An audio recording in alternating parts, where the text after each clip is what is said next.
Mobil polisi dibakar di Depok, pabrik mobil listrik di Subang diobrak-abrik. Semua itu disebut melibatkan ormas. Meski sering dikeluhkan karena meresahkan, ormas di Indonesia memang sah secara hukum. Mereka diakui negara, bahkan dilindungi undang-undang. Tapi sebenarnya, untuk apa sih ormas itu dibikin? Benarkah semua demi kepentingan masyarakat? Atau ada tujuan lain yang tersembunyi?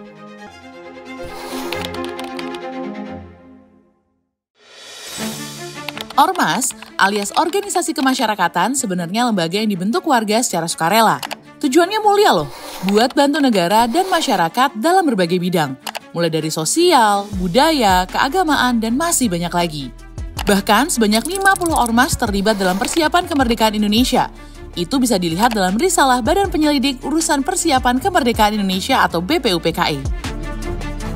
Berdasarkan data Kemendagri per 5 Maret 2024, jumlah ormas yang terdaftar di Indonesia ada 554.692, 1.530 ber-SKT, dan 553.162 berbadan hukum. Jumlah ormas ini mungkin saja lebih dari 554.000, karena ada yang tidak terdaftar di Kemendagri. Kalau dilihat dari sebaran per provinsi, ternyata provinsi yang mempunyai jumlah ormas terbanyak ada di Jawa Timur. Jumlah ormas di sana mencapai 118.155.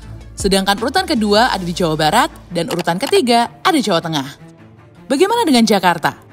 Jumlah ormas di Jakarta juga cukup banyak, yakni 32.620. Tapi, emangnya perlu sebanyak itu? Aturan soal ormas ini tertuang di UU nomor 17 tahun 2013.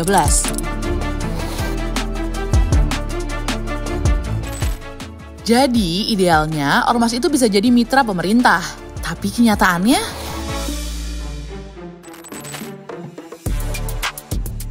di balik menjamurnya ormas ada satu hal yang gak kalah penting, dana. Berdasarkan survei dari Sekretariat Nasional Forum Indonesia untuk Transparansi Anggaran atau Seknas Fitra bersama Kemendagri, sebanyak 40% ormas memungut iuran anggota sebagai sumber pendanaannya. Sementara, dari sisi kemandirian, 31% ormas sudah memiliki usaha mandiri. Tapi, banyak ormas yang masih bergantung pada bantuan pemerintah dan masyarakat. Coba kita lihat data ini. Hasil asesmen dari ormas yang bersedia memberikan informasi, sebanyak 27 dari 100 ormas mengaku menerima hibah bantuan dari pemerintah, baik pusat maupun daerah. 8 ormas dananya bersumber dari perusahaan swasta atau CSR perusahaan, dan 1 ormas yang memiliki sumber pendanaan dari luar negeri. Anggaran yang diterima ormas itu nilainya tak main-main. Ada yang mengaku menerima 7 juta rupiah sampai 5 miliar rupiah per ormas sepanjang tahun 2019 sampai 2022. Tapi, gimana dengan transparansinya? Menurut Fitra, cuma ada 27% ormas yang punya laporan keuangan. Sisanya, 73% tidak mencatatkan laporan keuangan sama sekali. Dari segi audit, hanya 6% ormas yang melakukan audit keuangan. Sementara, 94% sisanya tidak memiliki audit keuangan. Jadi, bisa disimpulkan, kepatuhan ormas dalam hal laporan keuangan masih sangat lemah. Lemahnya laporan keuangan ormas ini juga tercermin dari tidak adanya laporan berkala yang diterbitkan ormas. Buktinya, dari data ini, ada 34% ormas yang tidak pernah membuat laporan keuangan berkala sama sekali. 14% ormas membuat laporan keuangan tapi tidak dipublikasikan. Dan ada 5% ormas yang menyampaikan laporan keuangan kepada pemberi bantuan hanya dengan besaran nominalnya saja. Meski begitu, masih ada kok 38% ormas yang membuat laporan untuk lembaga pemberi bantuan. Yang paling disayangkan dari bejibunnya ormas di Indonesia adalah banyak yang tidak sesuai aturan. Banyak ormas yang sweeping tanpa izin, bentrok sana-sini, dan main hakim sendiri. Aksi premanisme dan rasa kebal hukum inilah yang paling bikin resah masyarakat. Semua ini dilakukan oknum ormas tak bertanggung jawab dengan dalih berkontribusi untuk masyarakat. Pemerintah tidak melarang masyarakat mendirikan ormas, dan ormas juga sebenarnya dilarang loh untuk memaksa meminta sumbangan. Jika melanggar, bisa dibubarkan.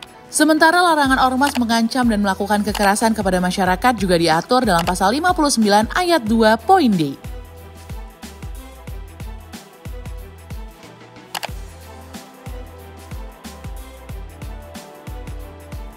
Wakil Ketua Komisi 7 DPR Evita Nursanti menyoroti aksi-aksi ormas yang belakangan bikin resah masyarakat.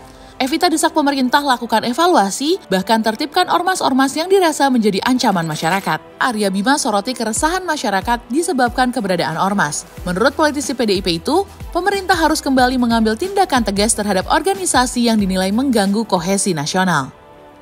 Ormas itu harusnya jadi mitra pemerintah dan penguat demokrasi. Tapi kalau nggak ada kontrol dari pemangku kebijakan dan aparat, mereka bisa berubah jadi ancaman untuk masyarakat. Jadi, apakah ormas-ormas di Indonesia masih relevan?